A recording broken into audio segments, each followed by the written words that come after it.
Change is the end result of all true learning. This is Ashutosh. Hello everyone. Most welcome once again on the platform of Crazy for Accountancy. बोलते Heaven of Accountancy. The fundamental of partnership का lecture 5, जिसमें हम लोगों ने discuss किया charge against profit और capital के बारे में. ठीक है, तो इसमें हम लोग पढ़ेंगे कि कैपिटल कितने तरीके से होते हैं, चार्ज अगेंस्ट प्रॉफिट में क्या होता है, ठीक है, किस तरीके से करेंगे, तो उस चीज़ों को हम लोगों ने इसमें डिस्कस किया. ठीक है, तो चलो देखते हैं क्या है और किस तरीके से हम इसको डील करना विद प्रैक्टिकल क्वेश्चन. तो जैसे हम लोगों ने लास्ट नोट्स में अपने पढ़ लिया था लेक्चर में कि चार्ज अगेंस्ट प्रॉफिट तक. ठीक है, तो आज हमें पढ़ना है चार्ज अगेंस्ट प्रॉफिट. हम लोगों ने लास्ट टाइम में थोड़ा सा जाना था. आज हम लोग क्या करेंगे, चार्ज अगेंस्ट प्रॉफिट के बारे में थोड़ा सा डिटेल में जानते हैं विद एग्जाम्पल. ठीक है, तो चलो आज समझते हैं. चार्ज अगेंस्ट प्रॉफिट का मतलब क्या होता है कि जो मेरा अमाउंट है, amount should be paid whether firms earn profit और लॉस. मीन्स चाहे फर्म चाहे प्रॉफिट कमाए, चाहे फर्म लॉस कमाए, चाहे फर्म प्रॉफिट कमाए, चाहे फर्म लॉस कमाए, कुछ भी हो जाए, फर्म को क्या करना पड़ेगा, जो भी एक्सपेंसेस है, जो भी नॉन ऑपरेटिंग या ऑपरेटिंग एक्सपेंसेज है, उसका अमाउंट उसे क्या करना पड़ेगा, पे करना पड़ेगा. बात समझ में आए? मैंने क्या कहा कि प्रॉफिट एंड लॉस, जैसे हम लोगों ने लास्ट टाइम में क्या पढ़ा था कि फर्म अपना प्रॉफिट एंड लॉस जनरेट करता है, यानी कि फर्म क्या करता है, प्रॉफिट एंड लॉस जनरेट करता है. तो फर्म जो प्रॉफिट एंड लॉस जनरेट करता है, तो प्रॉफिट एंड लॉस कहाँ से जनरेट करता है, प्रॉफिट एंड लॉस यानी कि वो रेवेन्यू जनरेट करता है अपना ऑपरेटिंग से और नॉन ऑपरेटिंग एक्टिविटी से. ऑपरेटिंग और नॉन ऑपरेटिंग एक्टिविटी से क्या करता है, वो अपना रेवेन्यू जनरेट करता है, रेवेन्यू से उसका पीएनएल बनता है. ठीक है, अब जो भी पीएनएल उसने क्रिएट किया ऑपरेटिंग और नॉन ऑपरेटिंग एक्टिविटीज, तो इस ऑपरेटिंग और नॉन ऑपरेटिंग के जो भी एक्सपेंसेस हैं, चाहे फर्म प्रॉफिट कमाए चाहे फर्म प्रॉफिट ना कमाए, तो भी उसका खर्चे का जो अमाउंट है उसे पे करना पड़ेगा. क्लियर है? जैसे मैंने आपको एक एग्जांपल दिया था, फिर दोबारा एक एग्जांपल दे रहा हूं, ध्यान से सुनो. पार्टनर ने क्या करा, जो पार्टनर है, पार्टनर ने फर्म को प्रोवाइड करा कुछ चीजें, यानी कि पार्टनर ने फर्म को प्रोवाइड करा. मैं कहता हूं एग्जांपल के तौर पे कि पार्टनर ने फर्म को क्या दिया, भाई प्रॉपर्टी दिया अपना, कि उस प्रॉपर्टी को आप यूज करो और अपने बिजनेस को चलो, अपने बिजनेस को क्या करो, रन करो, चलो. यानी कि बिजनेस रन करने के लिए पार्टनर ने फर्म को क्या प्रोवाइड करवा दिया, भाई यहाँ पे प्रॉपर्टी प्रोवाइड करा दी. ठीक है, पार्टनर ने जो प्रॉपर्टी दिया, इस प्रॉपर्टी को इसने दिया लीज पे दिया, चाहे उसने उसे रेंट पे दिया, जैसे भी दिया, पार्टनर ने अपने फर्म को प्रॉपर्टी रेंट पे दिया. तब इसका मतलब क्या, फर्म का एक एक्सपेंसेज हो गया रेंट. रेंट क्या है, फर्म का एक एक्सपेंसेज है. ये फर्म का जो एक्सपेंसेज है, फर्म चाहे प्रॉफिट कमाए चाहे फर्म प्रॉफिट ना कमाए, चाहे फर्म प्रॉफिट कमाए चाहे ना कमाए, ये जो एक्सपेंसेज है उसका रेंट, वो किसी भी कीमत पे पार्टनर को क्या करेगा, वो पे करेगा. तो इस तरीके के जो एक्सपेंसेस होते हैं, हम उसे क्या कहते हैं, चार्ज अगेंस्ट प्रॉफिट. ऐसी चीजों को क्या कहते हैं कि प्रॉफिट के अगेंस्ट आपको देना पड़ेगा, चाहे आपको कमाई हो चाहे कमाई ना हो, आपको पेमेंट करना पड़ेगा, तो करना पड़ेगा. क्लियर है? अब आ जाते हैं आगे नेक्स्ट चीजों पे. ठीक है, एप्रोप्रिएशन की बात करेंगे. अब हम लोग बात करेंगे किसका, एप्रोप्रिएशन. एप्रोप्रिएशन का सिंपल मतलब मैंने लास्ट टाइम भी आपको बताया था, क्या, डिस्ट्रीब्यूशन. क्या, डिस्ट्रीब्यूशन ऑफ प्रॉफिट. मैंने लास्ट टाइम भी क्या बताया था, डिस्ट्रीब्यूशन करना. ठीक है, डिस्ट्रीब्यूशन किसका, प्रॉफिट का, डिस्ट्रीब्यूशन ऑफ प्रॉफिट, प्रॉफिट को बांटना. एप्रोप्रिएशन का मतलब क्या होता है, पार्टनर के द्वारा जो भी काम किया जाएगा, पार्टनर के द्वारा जो भी काम किया जाएगा, पार्टनर को उसके काम के बदले कुछ रेमोरेशंस पे किया जाएगा. तो रेमोरेशन में पार्टनर को सैलरी मिलेगा, पार्टनर को कमीशन मिलेगा. ठीक है, पार्टनर का फर्दर जो इंटरेस्ट ऑन कैपिटल है वो मिलेगा. तो ये सब पार्टनर को मिलेगा, क्योंकि मेहनत करे तो भाई मुझे कुछ रिटर्न में तो मिलना चाहिए, फालतू में तो काम नहीं करेगा. तो डेट इज एप्रोप्रिएशन. उसके बाद जो बच जाएगा वो कहलाएगा क्या, प्रॉफिट डिस्ट्रीब्यूशन. अब क्वेश्चन उठता है, उन्होंने ये कहा यदि पार्टनर का एप्रोप्रिएशन, यानी कि मैं कहता हूँ पार्टनर को जो फर्म को पे करना है, यानी कि पार्टनर का जो खर्चा है फर्म के लिए वो ज़्यादा है और फर्म के पास प्रॉफिट कम है। क्या रिपीट कर रहा हूँ मैं, फर्म के पास यानी कि पार्टनर को जो जो प्रोवाइड करना है, सैलरी और कमीशन, ठीक है, इंटरेस्ट ऑन कैपिटल, मैं यहाँ पे बताता हूँ। मैंने कहा पार्टनर को इंटरेस्ट ऑन कैपिटल मिलेगा, पार्टनर को सैलरी मिलेगा, पार्टनर को कमीशन मिलेगा। ये सारी चीजें पार्टनर के एक एप्रोप्रिएशन है। यदि पार्टनर का एप्रोप्रिएशन ज्यादा है प्रॉफिट के कंपेयर में, तो इस केस में फर्म क्या करेगा, ये क्वेश्चन मार्क है हमारे लिए कि इस केस में फर्म क्या करेगा। ध्यान दो, जब कभी भी नेट प्रॉफिट कम हो और पार्टनर के खर्चे ज्यादा हो, नेट प्रॉफिट कम हो और पार्टनर का जो खर्चा है वो ज्यादा हो, तो उस केस में जितने भी पार्टनर है, ईच एंड एवरी पार्टनर, जितने भी पार्टनर है, जितने भी क्या हमारे पास पार्टनर, उन सभी पार्टनर का जो खर्चा होगा, जो एप्रोप्रिएशन होगा, उस एप्रोप्रिएशन का मैं क्या बना लूंगा, उस एप्रोप्रिएशन का मैं बना लूंगा रेशियो।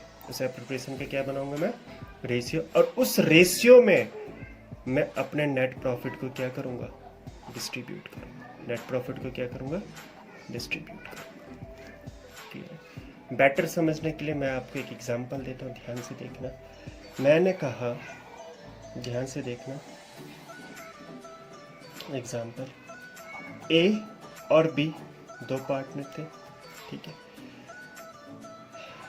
ए को इंटरेस्ट ऑन कैपिटल मिलता है, मैंने कहा 5,000, और वहीं पे बी को जो इंटरेस्ट ऑन कैपिटल मिलता है मैंने कहा 7,000। मैंने कहा ए और बी को सैलरी दे दो, ए और बी को सैलरी दिया मैंने कितना, 2,000, ठीक है।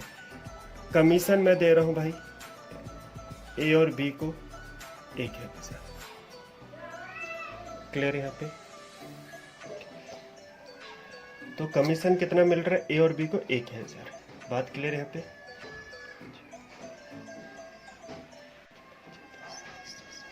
ठीक है, यानी कि मैं कहता हूं कि फर्म ने जो अर्न करा वो सिर्फ अर्न करा यहाँ पे कितना, 15,000।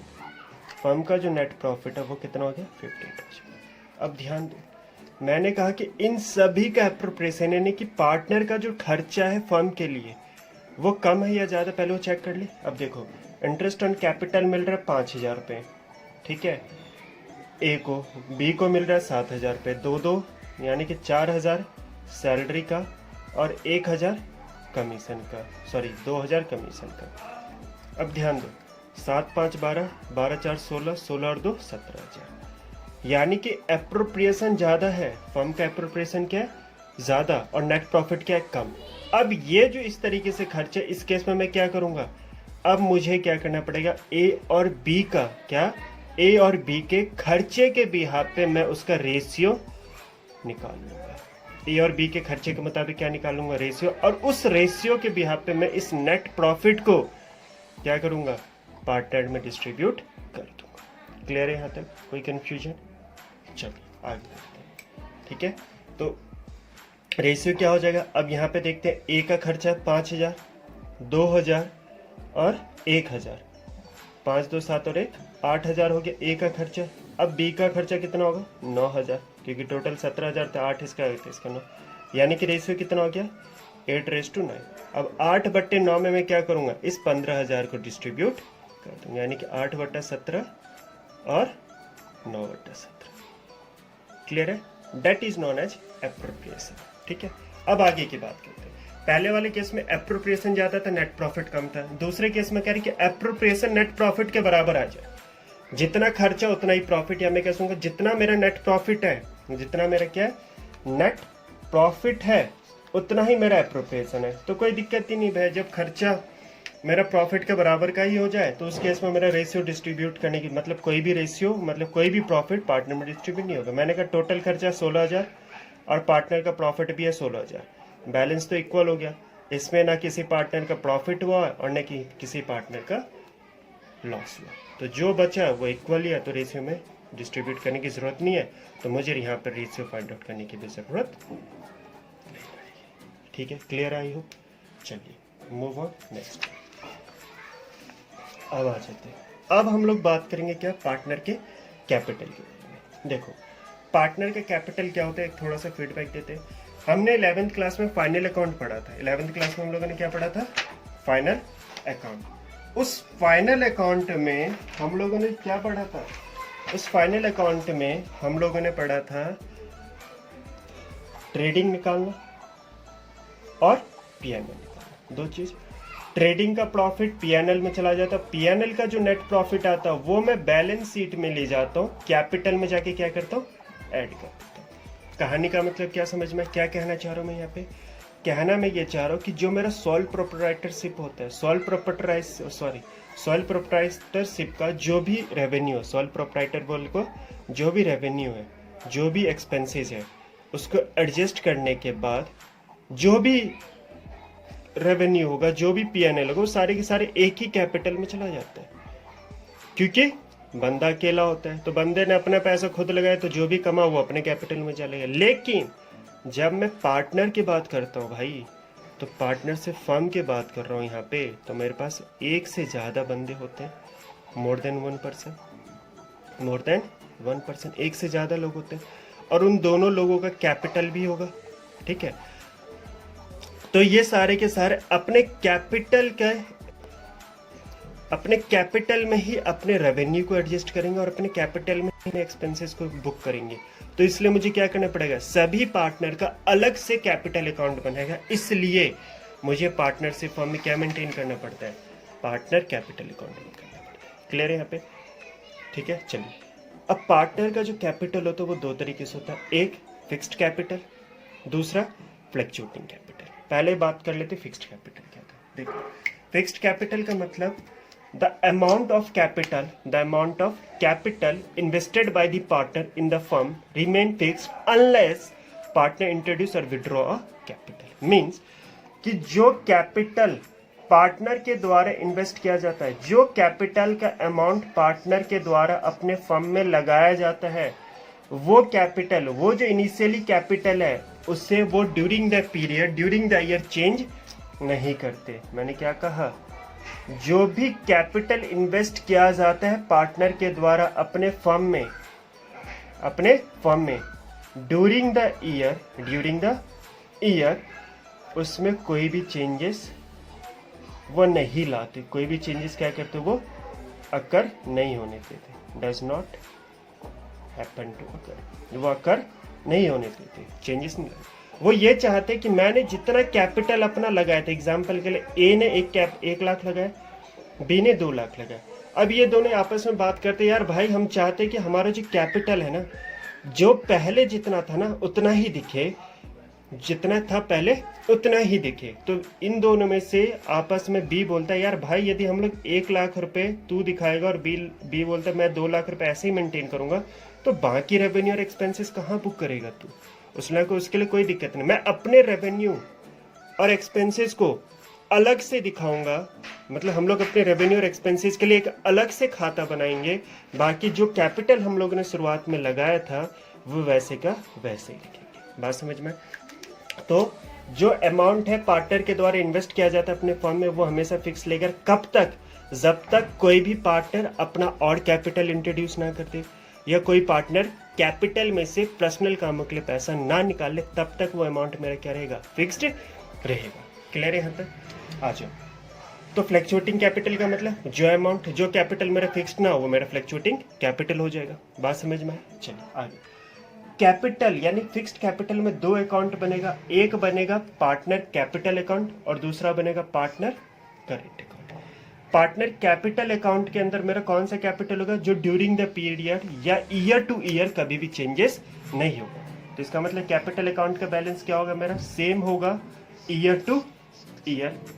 उसके लिए मैं कैपिटल अकाउंट बनाऊंगा। वो कब तक सेम रहेगा, जब तक मैं उसमें एडिशनल कैपिटल ना जोड़ दूं या कोई कैपिटल विड्रॉल ना करूं। बाकी पार्टनर के अलग से जो भी इनकम होंगे, पार्टनर के सभी इनकम के लिए, सभी एक्सपेंसेस के लिए, हर एक पार्टनर के लिए मैं एक अलग से अकाउंट मेंटेन करता हूं, जिस अकाउंट का नाम मैंने डाल दिया क्या, current account, that is also known as fluctuate. तो ड्यूरिंग द पीरियड में जिस कैपिटल को, जिस अमाउंट को, जिस अकाउंट को फ्लक्चुएट करूंगा पार्टनर के इनकम और एक्सपेंसेस को लेके, वो मेरा कहलाएगा करंट अकाउंट। क्लियर है। फ्लैक्चुएटिंग कैपिटल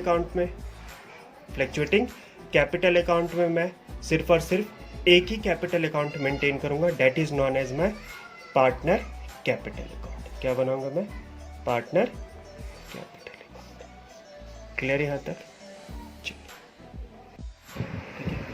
तो फ्लक्चुएटिंग कैपिटल का मतलब the amount of capital invested by the partner in the firm not fixed, यानी कि जो अमाउंट पार्टनर के द्वारा इन्वेस्ट किया जाता है कैपिटल के नाम पे, वो आपका फिक्स्ड नहीं होता फर्म। तो वो क्या करता है, इसीलिए वो एक ही अकाउंट मेंटेन करता है, that is known as capital account. उस कैपिटल अकाउंट में जितने भी पार्टनर के ट्रांजेक्शन्स हैं, वेदर वो इनकम हो चाहे वो उसका एक्सपेंस हो, जो वो सारे के सारे रिकॉर्ड किया जाता है। ठीक है, जिसके वजह से वो अकाउंट क्या होता है आपका? फ्लक्चुएट। ठीक है, ध्यान रखने वाली बात क्या है कि फिक्स्ड कैपिटल में जो फ्लक्चुएट होगा, फिक्स्ड कैपिटल में जो भी फ्लक्चुएटिंग आएगा, वो फ्लक्चुएटिंग कहाँ शो होगा? आपका करंट अकाउंट में शो। बस समझ में? बाकी कैपिटल अकाउंट फिक्स्ड रहेगा अनलेस जब तक पार्टनर इंट्रोड्यूस ना करे या विड्रॉ ना करे अपना capital. Clear?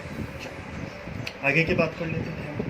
If any information not present in question for treatment of capital, it assume it is a fluctuate capital. यदि आपको क्वेश्चन में नहीं बोल रखा कि आपका कैपिटल फिक्स्ड है या आपका कैपिटल फ्लक्चुएट है, कुछ नहीं बोल रखा, तो आप ये मानोगे कि आपका जो कैपिटल है वो फ्लक्चुएटिंग कैपिटल है और आप एक ही अकाउंट बनाओगे, that is known as partner capital. Clear है? यदि बोल दे कैपिटल फिक्स्ड है तो दो अकाउंट बनेगा, पार्टनर कैपिटल अकाउंट और पार्टनर करंट।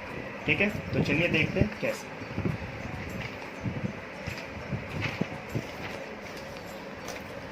आ जाओ, मैंने कहा यदि हमारा कैपिटल फिक्स्ड है, फिक्स्ड कैपिटल अकाउंट है, तो दो कैपिटल बनेंगे। एक बनेगा पार्टनर कैपिटल अकाउंट जिसके अंदर कैपिटल का अमाउंट फिक्स्ड रहेगा, और दूसरा बनेगा फ्लक्चुएटिंग के लिए जिसका नाम होगा पार्टनर करंट। क्लियर है? पार्टनर कैपिटल अकाउंट में balance brought down credit side आएगा, ठीक है, और to balance carried on debit side आएगा। क्लियर है? यहाँ पे मैं साइड बोल रहा हूँ, यहाँ पे फोकस करें। यदि किसी भी तरीके से अमाउंट इंट्रोड्यूस होता है, यदि आपने एडिशनल कैपिटल लगाया तो कैश आएगा। आपने क्या करा? एडिशनल कैपिटल लगा। तो मैं साथ में ही जनरल एंट्री बता रहा हूँ, तो फोकस करना है। एडिशनल कैपिटल यदि आपने फर्म में लगाया तो फर्म का क्या बढ़ गया? कैश और बैंक बैलेंस दोनों में से कुछ भी बढ़ेगा तो आएगा, तो कैश और बैंक अकाउंट डेबिट, और क्या बढ़ जाएगा मेरा? कैपिटल। तो टू पार्टनर्स कैपिटल।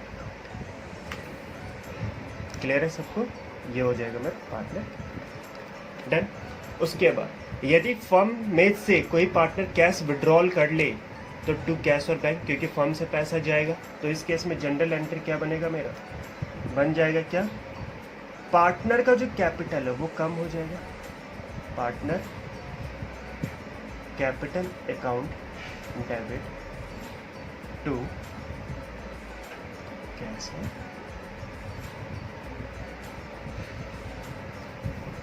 क्लियर है? चलिए, बाकी पार्टनर का जो भी इनकम होगा, पार्टनर के जो भी एक्सपेंसेस है, वो सारे के सारे कहाँ से होंगे? करंट अकाउंट में। आप लोग नहीं अभी तक यदि वीडियोस नहीं देखा जनरल एंट्री, तो पहले प्रीवियस वीडियो को देखें, देन उसके बाद इस चीज़ को डील करने के लिए तो ज़्यादा बेटर समझ में आएगा। अब इसमें क्या बनेगा? पार्टनर का इंटरेस्ट ऑन कैपिटल, पार्टनर का कैपिटल बढ़ेगा। एक चीज़ मैंने और बताया था, फर्म के द्वारा पार्टनर को जो दिया जाएगा वो कैश नहीं होगा, सिर्फ और सिर्फ पार्टनर के कैपिटल ही बढ़ेगा और पार्टनर का कैपिटल ही कम होगा। ये ध्यान रखना। फर्म कभी भी पार्टनर को कैश में कोई भी चीज़ नहीं देता, उसको सेटल्ड करता है, कैपिटल से क्रेडिट भी करेगा और कैपिटल से ही डेबिट करेगा। तो यहाँ पे फर्म ने पार्टनर को कैपिटल प्रोवाइड करा, इंटरेस्ट प्रोवाइड करा, तो फर्म का कैपिटल बढ़ेगा, सॉरी पार्टनर का कैपिटल बढ़ेगा, तो interest on capital credit side में आएगा, सैलरीज क्रेडिट साइड में आएगा, कमीशन क्रेडिट साइड में आएगा, और पीएनएल, यदि कोई भी प्रॉफिट मेरा बैलेंस शीट में रखा हुआ है पिछले साल का, तो उसे क्या करो? पार्टनर में डिस्ट्रीब्यूट करो। यदि पार्टनर क्या करते हैं? अपने प्रॉफिट के हिस्से में से पैसा निकाल ले। यहाँ पे मैंने बताया था यदि कैश निकाले तो यहाँ आएगा, लेकिन यदि वो ड्राइंग निकाल रहा है अपने प्रॉफिट से तो करंट अकाउंट में आएगा। ड्राइंग के ऊपर इंटरेस्ट पार्टनर के एक्सपेंसेस है, डेबिट साइड में पार्टनर के करंट अकाउंट। यदि कोई लॉस रह गया है पिछले साल का तो वो मैं क्या करूँगा? यहाँ पार्टनर को डिस्ट्रीब्यूट कर, तो वो भी डेबिट साइड। क्लियर? आई हो सबको क्लियर? आ जाओ। यदि पार्टनर का कैपिटल फिक्स्ड ना हो तो क्या होगा? फ्लक्चुएटिंग। और फ्लक्चुएटिंग के केस में सिर्फ और सिर्फ एक ही कैपिटल अकाउंट बनता है, that is known as partner capital account. अब इस केस में हो सकता है by balance brought down, opening balance, ठीक है। यदि पॉजिटिव कैपिटल बैलेंस है तो क्रेडिट साइड में ओपनिंग बैलेंस आएगा, ठीक है। और यदि नेगेटिव कैपिटल बैलेंस है तो डेबिट साइड में आपको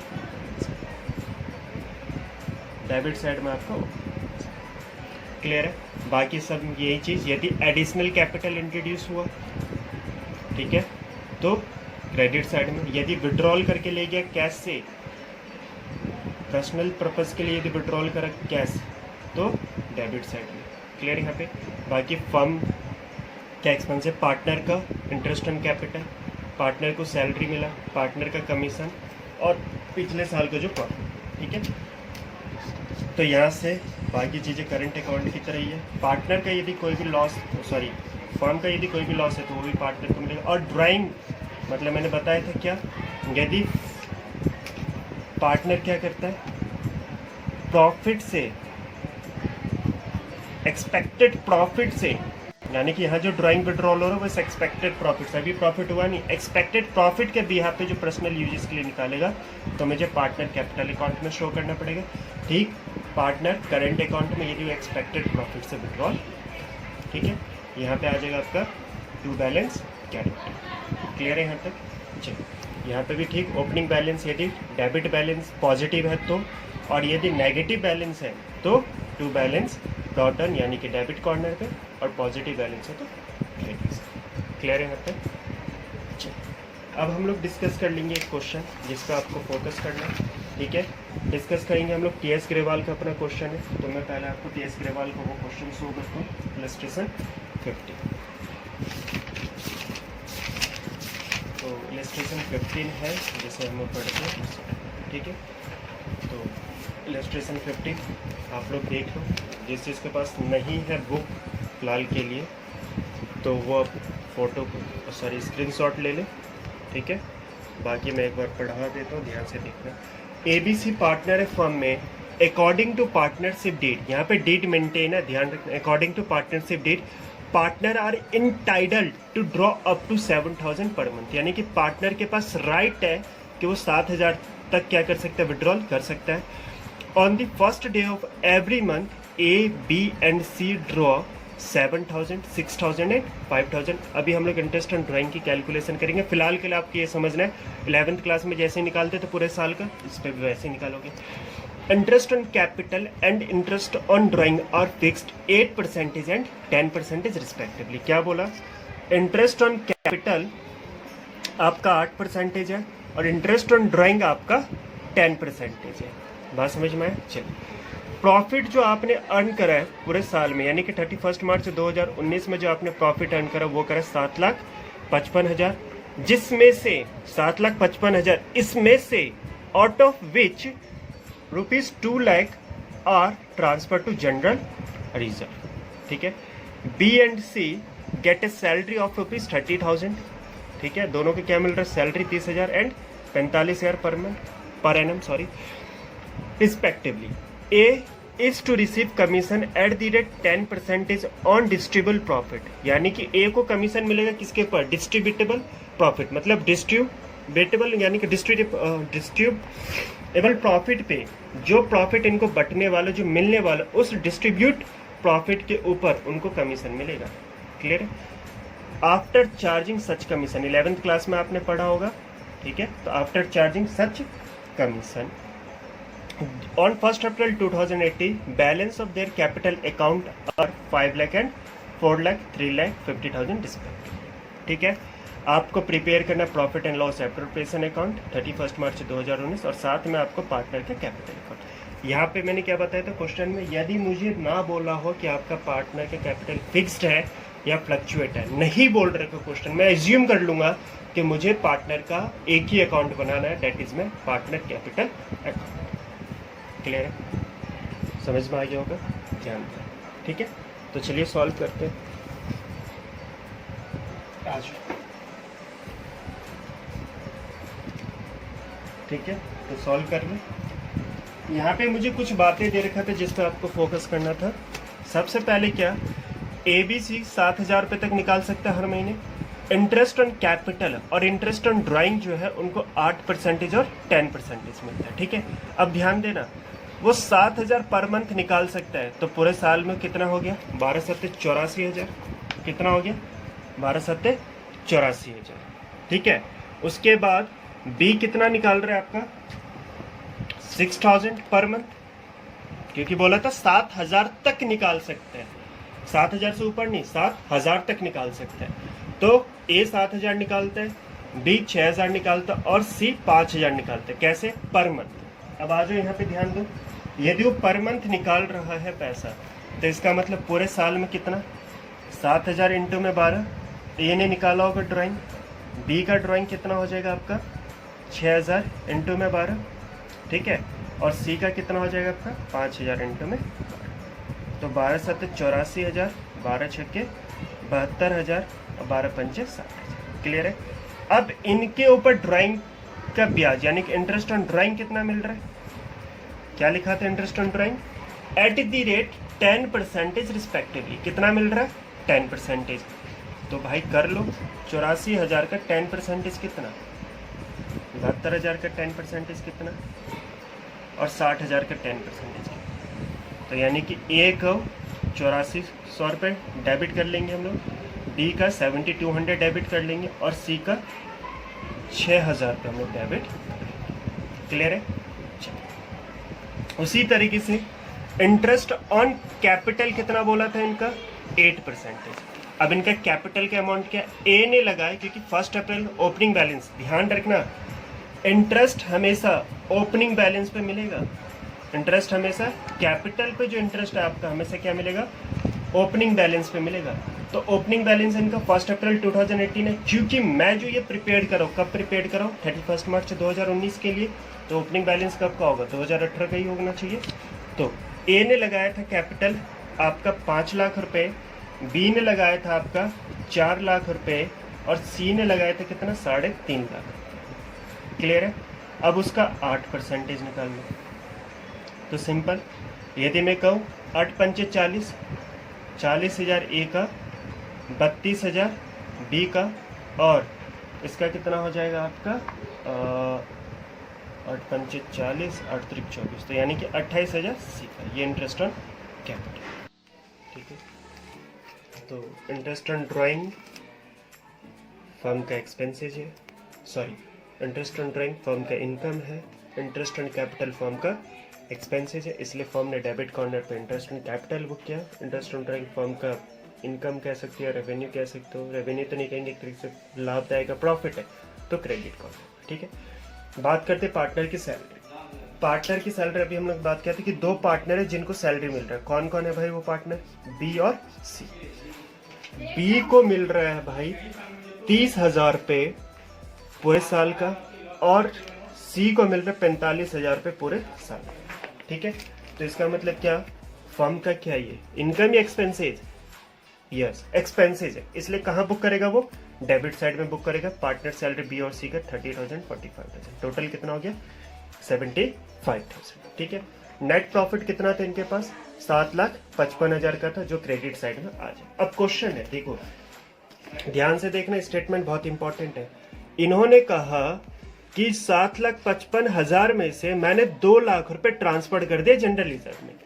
कहाँ ट्रांसफर कर दिया, जनरल रिजर्व में। तो इसका मतलब मेरा जनरल एंट्री क्या बनना चाहिए, ध्यान दो, यहाँ पे यदि मैंने ट्रांसफर कर दिया पैसा, मैंने क्या करा यहाँ पे ट्रांसफर किया है पैसा, तो जनरल एंट्री मेरा क्या बनना चाहिए, यहाँ पे ट्रांसफर हो गया। तो इसका मतलब ध्यान दो, प्रॉफिट का बैलेंस कौन सा होता है आपका, प्रॉफिट यदि हुआ तो क्रेडिट होगा, है ना। अब मैं इस प्रॉफिट में से कुछ हिस्सा ट्रांसफर कर दूं रिजर्व में, तो इसका मतलब मेरा प्रॉफिट क्या हो जाएगा, उतना ही बैलेंस से कम। मैंने कहा कि 2 लाख 7 लाख का आपका प्रॉफिट है, उसमें से 2 लाख रुपए आप सेंड कर दो, तो 2 लाख का नुकसान। प्रॉफिट कितना रहेगा 5 लाख, और 2 लाख से मेरा क्या बढ़ जाएगा, क्योंकि रिजर्व मेरा 0 था, अब मैंने प्रॉफिट से रिजर्व में पैसा डाल दिया तो 2 लाख का रिजर्व आएगा। अब इसको समझने का एक तरीका बताता हूँ। देखो, मैंने कहा कि ए के पास 12 लाख रुपए थे, ठीक है, बी कंगाल था। ए ने सोचा यार मेरे पास 12 लाख रुपए, मेरे पास बहुत पैसे, काम करता हूँ, इतना पैसा क्या करूंगा, 2 लाख रुपए काम करता हूँ, मैं हटा लेता हूँ, दे देता हूँ मैं दान में। दान नहीं बोलूंगा, मैंने कहा 2 लाख रुपए का जो फायदा है, प्रॉफिट है, वो मैं बी को दूंगा। तो 2 लाख रुपए ए का क्या हो जाएगा, 2 लाख रुपए ए का कम, और 2 लाख रुपए किसका बढ़ जाएगा, बी का बढ़ जाएगा, है ना। तो बी का फायदा, तो बी क्रेडिट, और ए का नुकसान, ए क्या हो जाएगा तुम्हारा, डेबिट। तो बात समझ में। तो जनरल एंट्री क्या बनेगा, प्रॉफिट एंड लॉस, ये लिखूंगा, profit and loss account debit to general reserve, ये लिख दूंगा, है ना। तो यहाँ पे profit and loss appropriation account debit to general reserve, clear है। तो यहाँ पे मेरा जनरल रिजर्व किस साइड आ जाएगा, profit and loss appropriation account debit होगा टू जनरल रिजर्व। इस केस में फर्म का नुकसान हो गया कि नहीं हो गया, क्यों नुकसान हो गया, क्योंकि फर्म ने इस पैसे को उठाया और जनरल रिजर्व में डाल दिया, और जनरल रिजर्व में डालने का मतलब हो जाता है इनडायरेक्टली वे में पार्टनर को क्या करना, फायदा पहुंचाना। तो फर्म अपने फायदे से पार्टनर को फायदा देगा, फर्म अपने फायदे से पार्टनर को फायदा दे रहा है, तो फर्म का फायदा कम हुआ और पार्टनर का फायदा बढ़ गया। तो फर्म का फायदा कम हुआ तो डेबिट साइड में, ठीक है, और कितने से, 2 लाख से। बात समझ में है क्या। अब बात कर लेते कमीशन। तो कमीशन आप लोगों ने ऑलरेडी 11th क्लास में पढ़ा है, अब ध्यान देते। देखो, एक ने कहा कि उसे फर्म ने कहा कि ए को मैं कमीशन दूंगा, लेकिन कमीशन कौन सा दूंगा, डिस्ट्रीब्यूटेबल प्रॉफिट पे। जो डिस्ट्रीब्यूटेबल प्रॉफिट होगा उस डिस्ट्रीब्यूटेबल प्रॉफिट पे मैं उसको 10% का कमीशन दूंगा, वो भी आफ्टर चार्जिंग।